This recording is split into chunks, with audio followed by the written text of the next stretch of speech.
চলচ্চিত্রের আমরা সবাই এখানে আমার মনে হয় সাংবাদিক ভাইয়েরা মিলে অন্যান্য যারা আছেন সবাই চলচ্চিত্রের মানুষ। চলচ্চিত্রে দারুণ খরা, সেই খরার মধ্যে হঠাৎ শুনলাম হোটেল সোনারগাঁয়ে, বাংলাদেশের 1 নম্বর হোটেলে একটি ছবির মহরত হবে। ছবিটির নাম গুলশানের চামেলি। ছবিটির পরিচালক আমার ছোট ভাই ইকবাল। ইকবালের প্রায় সবগুলো ছবিতে অভিনয় করেছি আমি। জানি না এই ছবিতে আছি কিনা, যদি থাকি তাহলে ভালো লাগবে কাজ করতে। কয়েকটা দিন অন্তত চলচ্চিত্রের মানুষদের মধ্যে গল্প গুজব করে সময় কাটবে। এখন দিনের শেষ, চলে যাবার সময়। লোভটা সামলাতে পারছি না, একটা অপকর্ম করে ফেলেছি।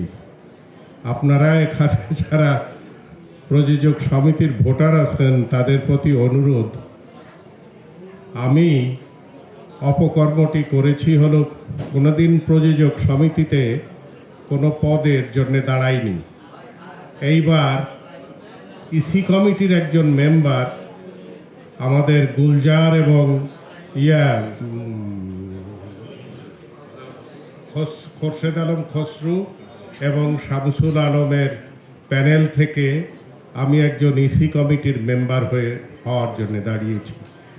আপনারা আমাকে দয়া করে ভোটটা দেবেন, নিরাশ করবেন না। এই বয়সে আমাকে হতাশ করবেন না, কষ্ট দেবেন না। গুলশানের চামেলি, আমি গল্প জানি না, তবে আমি ডিরেক্টরকে জানি। ডিরেক্টর ইকবাল খারাপ গল্প নেবে না, খারাপ ছবি বানাবে না, এই ভরসা আমার সম্পূর্ণরূপে ইকবালের প্রতি আছে। এবং গল্পটি নিশ্চয়ই গুলশানের চামেলিতেই রয়েছে অনেকটা চমক।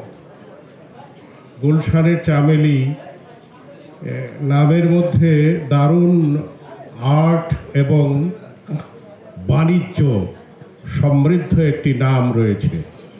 এই নামের গল্পটি নিশ্চয়ই ভালো হবে এবং আমি আশা করব এই ছবিটি ব্যবসা সফল হবে। আমি প্রাণ ভরে দোয়া করি ইকবাল যেন সাফল্য লাভ করে, ইকবালের আশা যেন পূর্ণ হয় এবং জাহাঙ্গীর যে ছবিটির জন্যে অর্থায়ন করবে, আমি আশা করব জাহাঙ্গীরের অর্থ ফেরত আসবে এবং লাভ হবে। আপনারা সবাই চলচ্চিত্রের মানুষ, চলচ্চিত্রটির জন্য দোয়া করবেন। চলচ্চিত্রটি যেন ভালোভাবে তৈরি হয় এবং মুক্তি পায় এবং ভালোভাবে ব্যবসা করে। সবাইকে ধন্যবাদ এবং সবার কল্যাণ কামনা করে শেষ করছি।